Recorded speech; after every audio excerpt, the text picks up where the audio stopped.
Good morning. Buenos días, good morning. Hey, Monica. So look at what's happening in El Salvador. This is amazing, amazing times. Well, first of all, everybody, welcome to El Salvador. This is your country. And one of the few questions, we're going to be asking some questions, very interesting questions. And seriously, what led to the decision of BTC adoption in El Salvador? Well, first of all, welcome to the capital of Bitcoin in the world. We're really happy to have you here. And I may add, it's just the beginning. It's really the tip of the iceberg. We're very excited to have everybody here and to see the interest that our decision has made not only on Bitcoiners around the world, but also companies. I focus specifically on investment, on technological investment. So for me, it's really gratifying. You know, it's proof of concept to see everybody here. To answer your question, when prior to President Bukele winning the election in 2019, there was already a path. There was already a plan in order to modernize the country. That's really the quest that everybody in the government has, regardless whether it's technology, whether it's agriculture, whether it's health, education, everything. So you might imagine that adopting Bitcoin or actually having a conversation about the future in regards to fintech was a necessary conversation, was a necessary talk, not just internally, but at large with some people, some leaders around the world. There is a digital agenda that was written, a plan, if you will, written by our Innovation Secretariat, written in 2019. So it encompasses a lot of the things that we're going to be adopting as a country, including a digital identity that focuses on two pillars, health and education. And you can actually check this digital agenda 2020-2050. It has a 30-year span. Why? Because we know that 5 years, which is the presidential term, won't be enough in order to start modernizing the country. We need time. I mean, we're behind and we know it. So we're racing and we're trying to accomplish a lot of things. And obviously, fintech is a priority for our country. Yes. Thank you. It's very interesting to see, like, for example, right now, talking about technology, now we see merchants and different people just exchanging Bitcoin through Lightning and Bitcoin as well through on-chain. But how do you see El Salvador 2 years from now, based on that path that you have tracked? Do you think we are on that path, or are we deviating from it? No, I wouldn't say that we're deviating from it. We're actually moving forward. Whether or not we're doing it as fast as we would like it, that's a different story. But the fact that Bitcoin has become a legal tender in El Salvador, and we have become, by default, an example for the world, and we're setting cues, if you will, for other governments to see what we're doing and how this experiment can work. The idea, or the ideal, I should say, situation will be for people across the country, for the unbanked, for the 70% of the population that doesn't own bank accounts. The ideal situation will be for them to have financial freedom. And what I mean by that is not just to be able to purchase a coffee or a coconut, right, on the street with using Lightning Network. It will really be to learn how to invest, to learn how to hold, to learn how to perhaps use a portion of that Bitcoin and for everyday necessities, but at the same time, to learn the fact that if they hold Bitcoin, then they will not only be breaking the financial freedom barrier, but at the same time, they can actually accumulate wealth. And that should be the goal, that we should be able to see a difference between today and 2 years from now. Yes, definitely. What we see here is that many things that are happening in El Salvador is we were coming from the airport, and what we saw once was that we wanted to purchase a coconut. And this is an example that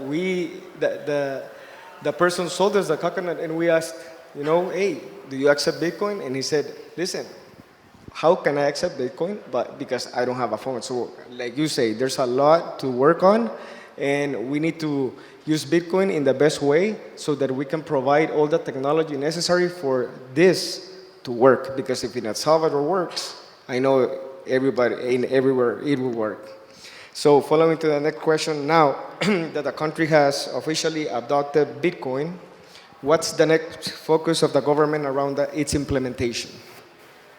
What's the plan about its implementation? Yes, what's the next focus on the government in its implementation now that it is legal tender officially? Well, like I said at the beginning, we really believe that Bitcoin is just the tip of the iceberg. There's so many other things that are coming up, and some things I can talk about and others I can't. But if you check out this digital agenda that I was telling you about on presidencia.gov, G-O-B, B as in boy, as in government, .sv, V as in Victor, then you'll have access to that digital agenda. And in it, you will see that we're talking about digital identity. We're talking about really innovating the country in many areas. And the focus or the priority of these areas, of these pillars, is fintech. So when I tell you that Bitcoin is just the beginning, trust me, it's just the beginning. And we want to make sure that, I think the biggest challenge relates to the prior question. We really want to keep educating our population so they understand that this legal tender can be used not only for transactions, it can be used in order to create wealth. Yes, very good, thank you.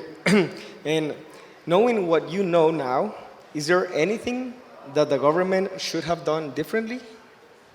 Based on the experience of making it legal really quick, but knowing what you know now. I actually have a list. No, I'm kidding. No, actually, it's trial and error, guys. I mean, we became the first ones to do this, and there are going to be many things that perhaps back home you are going to say, oh, I wish El Salvador would have done it this way, or they should be doing this, or they really messed up with this, right? It's okay, but we're confident that the path that we're taking right now and the steps that we have taken are helping us accomplish that goal.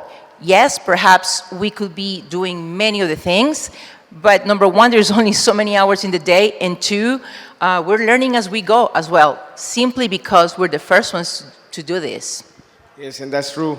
Like one of the things that we do at Paxful, it is that we learn from our users, and this is something that is happening right now in El Salvador. We're learning from everybody that is using Bitcoin, and we're listening what's happening, and I know that the government is also doing the same. Okay, so this is now. There are a lot of companies here in a lot of companies coming into El Salvador. What do you think is attracting them the most? Let me share with you that when I first heard about the adoption of Bitcoin internally, yes, I was overwhelmed with happiness because I've been in technology for over 20 years, and I was actually, I don't consider myself an early adopter, but I bought Bitcoin in 2014, and I bought a lot of it, and I never sold it. So, of course, this was, thank you. So, of course, this was really great, great news for my country, for the country where I was born. However, I do think that a lot of companies and a lot of investors and a lot of people who are, Bitcoiners and perhaps are not necessarily part of a company, number one, got excited simply because this was never done, right? There was this tiny country in the Central American region that was legalizing the use of Bitcoin. So, great news. However, at the same time, I don't think, and I'm telling you from personal experience, I don't think we were ready for the wave of companies that came to us. We were working nonstop, even before the law took effect. I'm talking about June, when the president first announced it. And the next week, we had a lot of companies, just ran to us and calls nonstop, and they wanted to set up meetings. So it was a crazy wave of events leading all the way until today, basically. I don't think we've slept, that much since June, honestly. But it's besides the legal environment, which translates into protection. I also think that people, especially you who are here, see the potential. Meaning, today is Bitcoin. Tomorrow is going to be DAOs, just like in Wyoming, and perhaps the next day it's going to be just DeFi. And if we open the door for DeFi, imagine what that means in terms of investment. So for me, it's been incredible to deal and to onboard most of the companies that have come into the country because of this news. Yes, and I testify on that because when we first came here as Paxful, Monica gave us a great welcome, and the government of El Salvador opened the door to us in a really professional way, showed us like where to go, how to do things, and we say thank you on behalf of Paxful, and thank you, Monica, for your hard work, because I know that, El Salvador is here. You're doing a great job representing the Office of the Presidency and sending the message that El Salvador right now is ready for business. So to continue here, now, what has Bitcoin paved the way that you did not foresee? I'm sorry, what? What has Bitcoin paved the way that you did not foresee? Well, I think then again, in 2019, we were not thinking about, I'm going to be honest, we were not even thinking about, yes, we were talking about fintech, and there is that pillar in the digital agenda. There was a conversation about, obviously, about the need to digitalize a lot of the processes and a lot of the way the government conducts, business. It's a need, and it was a priority. But I don't think in 2019 we were talking about Bitcoin the way we are doing it now. Much less we were talking about DAOs, or we were talking about DeFi, or we were talking about so many other topics. Smart contracts, right? So I think it's been really teamwork, under the leadership of President Bukele. And it's just the beginning. We're not foreseeing, I cannot tell you right now, in 2022 we are going to pass this other law. What I can tell you is that we know for sure that Bitcoin is just the beginning for us. Yes, I have been in different meetings. I'm from El Salvador, and I have been in different meetings all over while we're here. And some of our friends, they say, I cannot believe that all these companies are coming here, that this is El Salvador, we're receiving all these visitors like you. And this is something that is actually exciting, because it's a big movement, and we have to make it work. Yes. And I just want to share something else really quick. In 2017, I sold a company that used to do business in the U.S. Hispanic market and Latin America. And I have a tremendous respect for the digital landscape in Argentina and Chile. Chile is well known and is called the Silicon Valley of Latin America.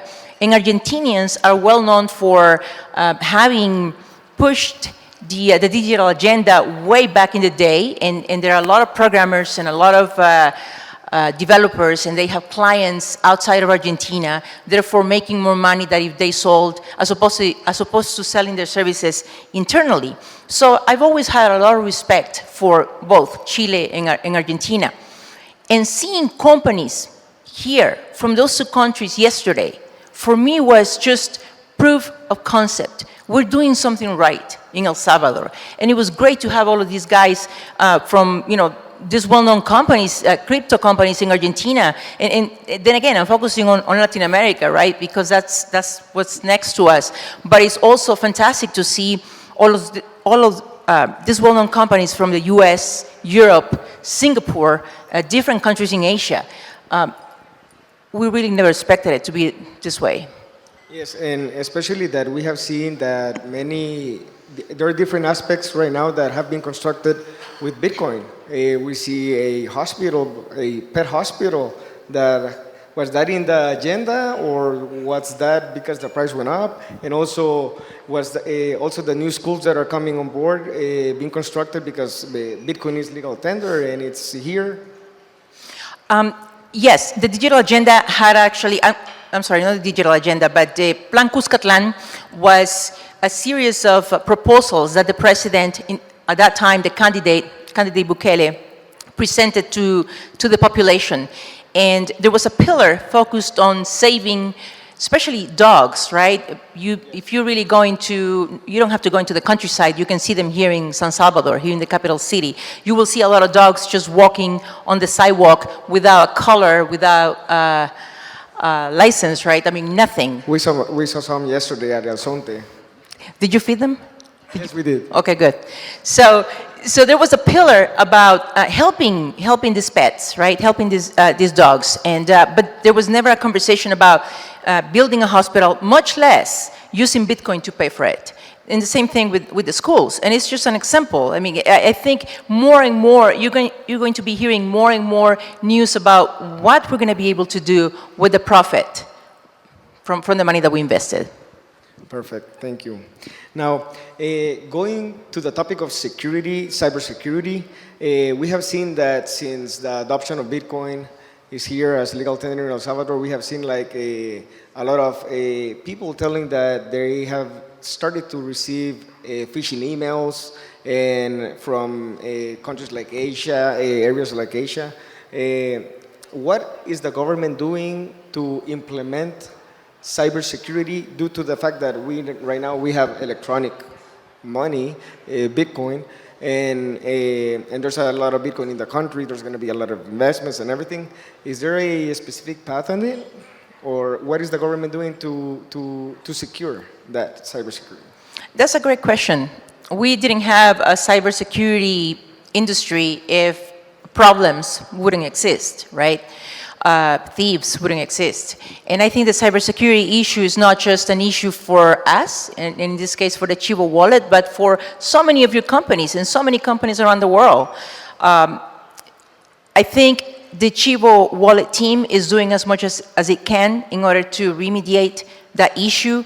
We're constantly reporting accounts, especially, I see it on Twitter, for instance, fake support accounts that are targeting people. And it's going to, unfortunately, it's going to keep happening until it doesn't. The same way it's been happening, it happens in the States. And you would say, well, the States has the greatest companies when it comes to cybersecurity, the most secure systems, processes, if you will, but it keeps happening. So imagine, the same thing will happen, unfortunately, in El Salvador. But I can assure you that it's an issue that we have taken not just into consideration, but that we're really taking a close look at. Yes, and us as companies like as Paxful, we invest in security account. 1, 2. Cybersecurity. Okay. No, we invest in security, and this is something that it's part of the responsibility for not only like the government, but also the companies that come here to invest in El Salvador and be part of this beautiful ecosystem. To also put some numbers in there so that we have the users have very good experience. Okay, and Monica, what effort is the government doing to educate the Salvadorian people? Some people are still scared about Bitcoin, and what's the effort that the government is implementing on that? It's a very good question, and I'm going to answer it this way. A lot of people, when President Bukele won the election, a lot of people, you read this in social media, ideas, comments from everybody thinks that they're experts on something, right? I mean, not everybody, all of us think when we talk in social media. So a lot of people were saying, no, we shouldn't adopt Bitcoin. We should go back to the colon, which used to be our currency up until 2001 before we adopted the US dollar, 2001. So for some people who are very patriotic, I'm not saying that I'm not, I am very patriotic, but I also know that the future wasn't in going back to a currency that was dead that was killed in 2001. It was great to remember it, and I still have colones, right? But that's not technology, and that's not the future. The future was to adopt a legal tender that will take us into the next century. That's the way I see it, and that's the way we saw it. In regards to education, I'm mentioning this because it is really like a stepping stone for people to understand that we shouldn't go backwards, we should go forward. That's one. Two, the country right now is bound to creating an ecosystem of clusters. What the heck does that mean? Industrial clusters, if you read about them, they have them in Asia, they have them in Mexico, they have them in India, they have them in several countries around the world. A cluster is basically a group of companies. Let's think about the aerospace industry, a group of companies that usually, or most of the time, find themselves in the same geographical area, and they either manufacture or distribute or design products and services that pertain to that specific industry, in this case, the aerospace industry. So a few weeks ago, we launched our aeronautics and aerospace cluster. It's called AeroCluster. However, the government didn't launch it by itself. We did it under what we call the triple helix concept: government, academia, and private sector. Why? Because the government is supposed to get out there and find investment opportunities for these companies that are already there, and is in charge of bringing even more companies to that cluster, to that industry. Academia is leading the way in terms of innovation, and private sector, in this case the companies that are already here, the ones that are coming in, like you guys, help move the ecosystem and create jobs and generate more profit, not just for themselves, but for the country in general. So we're creating 14 of these different clusters: plastic cluster, leather cluster, blockchain and crypto cluster. Why? Because we understand that we need to, number one, accelerate manufacturing, and two, focus on creating more investment opportunities. So education, yes, the government plays a pivotal role in educating its population. However, it cannot do it by itself. We need academia to do that. And we have seen a few different examples where many universities have started, number one, offering crypto classes, not just Bitcoin, but crypto in general, blockchain, anything that relates to Lightning Network.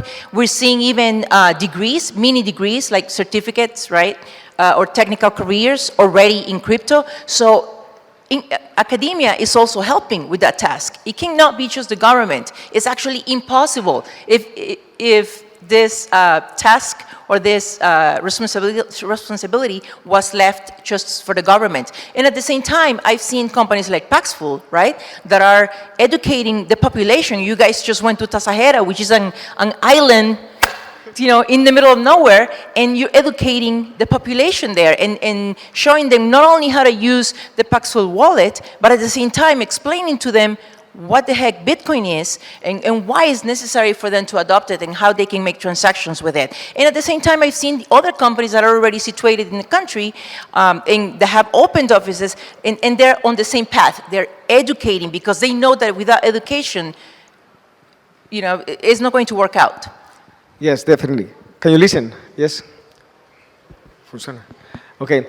No, yeah, thank you, yes. And this is something that is one of the things that Paxful does.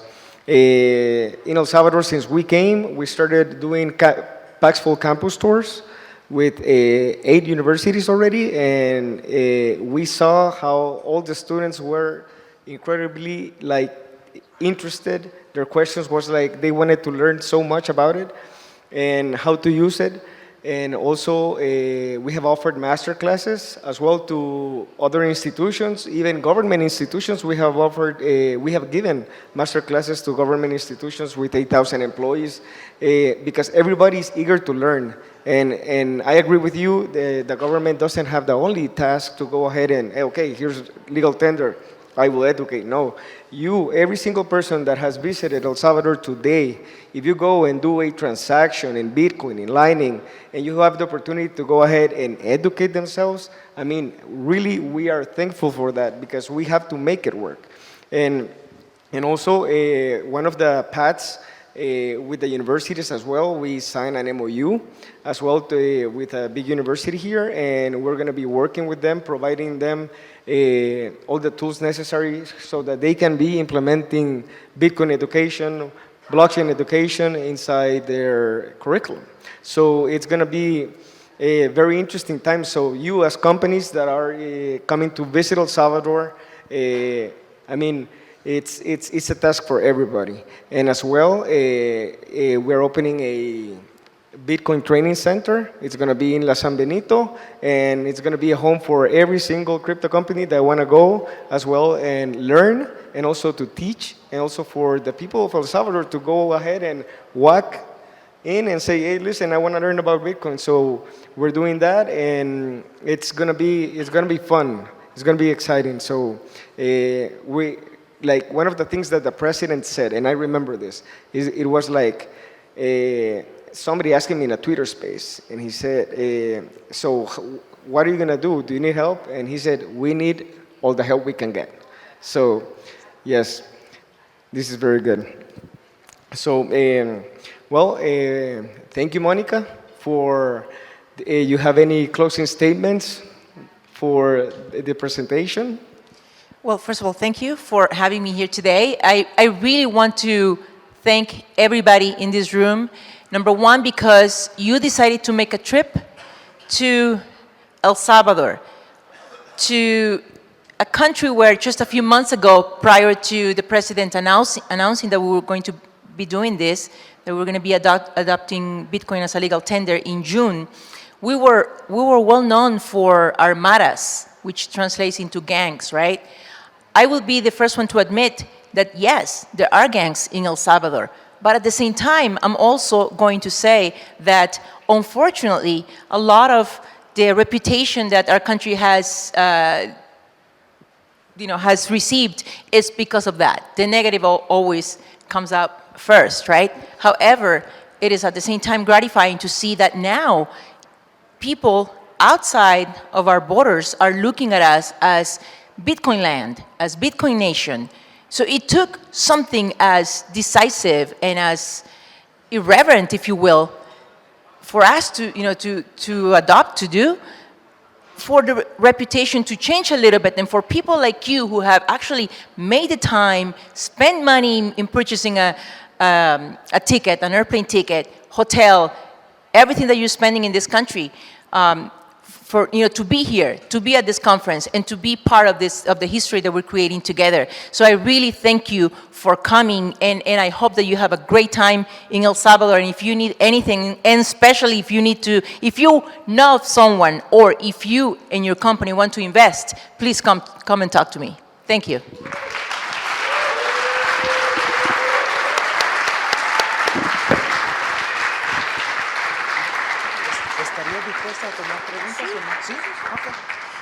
Well, thank you again. As I mentioned, I was very, very excited to hear from Monica and Will, who represents Paxful, who has a strong presence, of course, here in El Salvador and Latin America. We do have some time for questions. I think we have a very important, resource here. So please, if I can maybe get some help from someone to pass around the mic. But are there any questions that we might have for Monica or Will?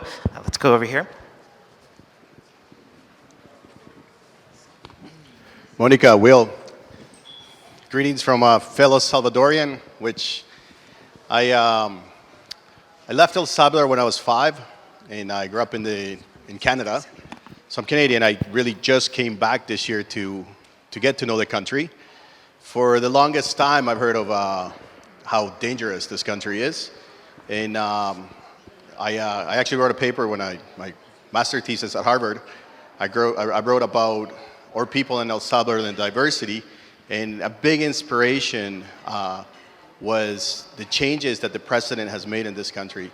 And I just want to say that, as somebody that has grown up in a different country, because I'm Canadian, I grew up in Canada, I'm so impressed with what you guys are doing. We're opening an office here in El Salvador. I own a management consulting firm, and I'm so impressed with the amount of people that have come in and are investing. So bottom line, what I want to say, amazing job. Will, thanks for being part of Paxful, and looking forward to doing more things with you guys. Thank you. Thank you for coming. Thank you. Thank you. Thank you. If you can help me with the mic. Any other questions? I think we have one. I see a hand back there in the back of the room.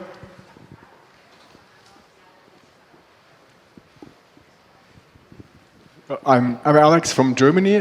Congratulations to the bold move and leadership, and also on your Bitcoin purchase very early. So my question is, have you received inquiries of other countries, maybe in the region, that could copy the move, that could follow your lead? And what do you think is your expectation about other countries adopting Bitcoin in the next year or next years? Yes, actually, right after the president announcement in June, there was a WhatsApp group formed with some government officials from other countries who were interested in finding out, how we had done it, what we were thinking about, about doing next, how we could help them. So some of those countries included Mexico, Paraguay. And you've seen that. I'm sure you've seen that in social media. But the fact that it was people who are currently in Congress, in those countries, that was a great thing. That was excellent to see. There have been conversations and questions from countries in the region, and I'm specifically talking about Latin America. And I think it's just a matter of time. Really, it's just a matter of time. So like with any other social, economic, political idea, or in this case, movement, because it's become a movement, we are proof of that. I mean, I say we because I'm also I've been a Bitcoiner for some time now. So it's become a movement, and when there's a movement, a social movement, you pressure society, and the next thing you know, laws have to change. So it's inevitable, and we cannot estimate if another country is going to do that in 2022 or how long it's going to take. What we know is that everybody's heading on the same path. Thank you. Thank you. Go ahead. So, professors from international universities who are interested in teaching Bitcoin to the higher education level in El Salvador, how should we do it? What is the best way? Let's exchange information after the session, okay? Okay. Thank you. Great. Thank you. Any other? I think I have a hand up here in the front. Thank you. I was just curious about your view towards other wallets that are proliferating in El Salvador. Chivo is obviously the first one that people may use. However, some of them are switching, and just your thoughts on how that process is playing out. Sure. The more the merrier, honestly. I think it's fantastic that they have arrived in El Salvador, that they want to do business here, that there are more options for Salvadorians. Yes, the Chivo wallet is the government's wallet, but at the same time, if somebody else has been using Coinbase, like in my case, right, for a long time, and I feel comfortable because I know how it works and I trust it, then it's fine. I actually think that the more businesses, regardless if we're talking about wallets, exchanges, anything, logistics, anything, the more companies come into El Salvador, the better it's going to be for everybody. Excellent. Thank you. More questions? Right behind the gentleman that just asked the question. I thank you so much. We really, really enjoy everything that you all are talking about. Es bien bonito, una cosa chévere. Anyway, my question is not meant to be provocative or, create any scandal. It will be. I know it. But anyway, listen, it is true that El Salvador has suffered and still suffers with the issues of violence. And I mean, in many places in the world, the culture of violence, the pockets, is just horrendous thing. One of the things that I am inquiring about is, that Bitcoin doesn't buy bombs at the moment, thankfully. It doesn't sort of immediately, as far as I understand, lend itself to creating more warfare, more violence, more conflicts, and so forth. And that's on one hand. On the other hand, there are quite a number of social, I guess you guys call them NGOs, that come in trying to do things in regions. I work in Costa Rica, but and I understand there was something about charging 40% of whatever money comes in to the country to NGOs or whatever. But okay, what I'm trying to get to is this: the young people, young men mostly, actually, that are involved in this culture of violence where that's the only thing they can kind of figure out. And I know somebody was saying earlier, fix the money, you'll fix the planet. And of course, these young guys are, the money is part of it, but there's a lot of other things involved in it. Is there anybody in town, in in El Salvador, that has an awareness? It's not me, I'm not in charge of this, but has awareness of that subculture of violence, the gang culture, whatever it is, and its relationship to money, and is there any potentiality for healing in this universe of the world of Bitcoin and sats and custom creation and all the good juicy stuff that's going on here today, of which I enjoy everything? I'll shut up. That's a great question. It has an ethnographic background if we think about it in the big scope of things. One, to address the issue of violence that our country, that El Salvador has been dealing with for some time now.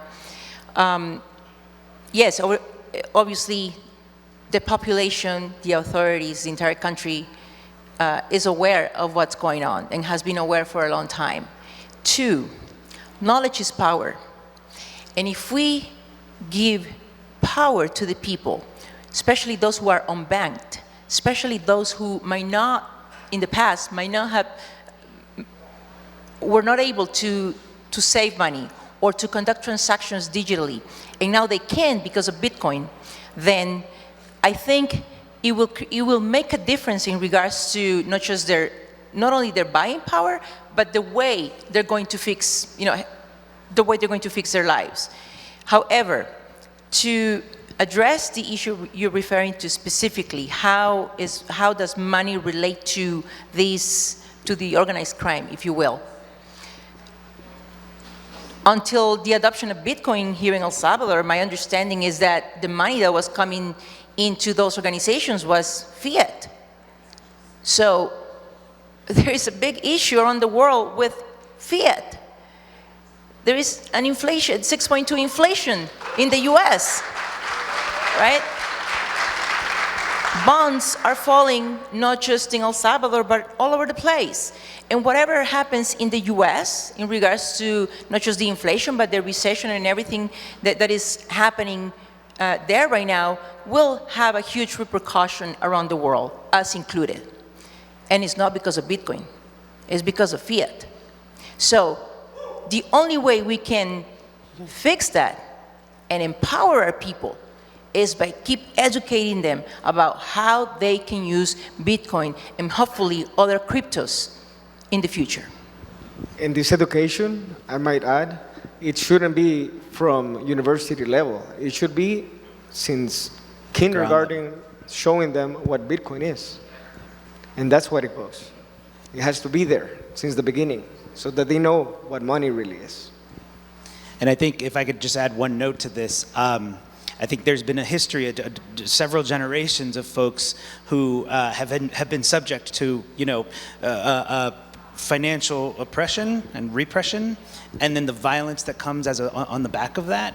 And I think it's extremely hopeful. It makes me extremely hopeful to think of the future that awaits El Salvador's young people. As everyone saw the team from Bitcoin Beach here yesterday, speak about their own community and the optimism that Bitcoin's savings technology brings to them. So I think money and violence have always been, fiat and violence have always been interlinked. And I think the Bitcoin solution is now here in El Salvador. It's a really exciting thing to see.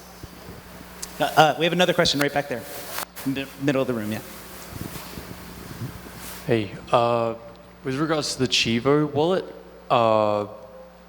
would the Salvadoran government be more open to even more transparency regarding self-custody and alternate wallets? Like, for example, training the Chivo staff to be even more transparent about, hey, you can use Chivo, but you can also take full custody and have full control over your money for the first time in history. Would that be something you're open to?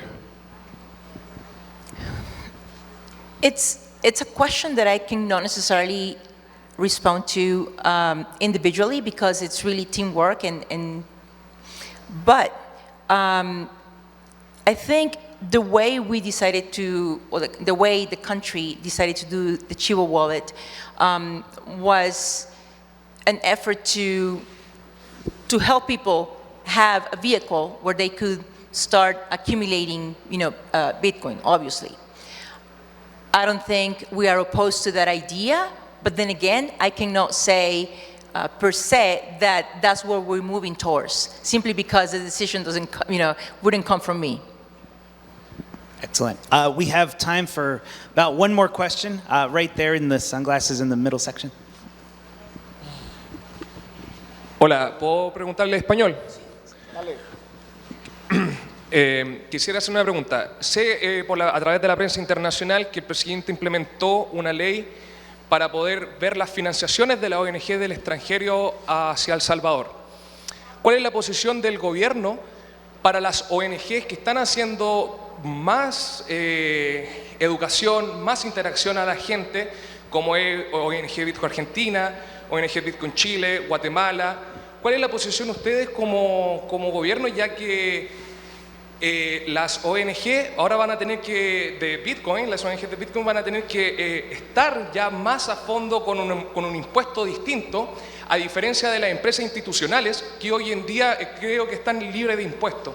Entonces, ¿por qué la ONG van a tener que estar más con restricciones más duras y las instituciones privadas no?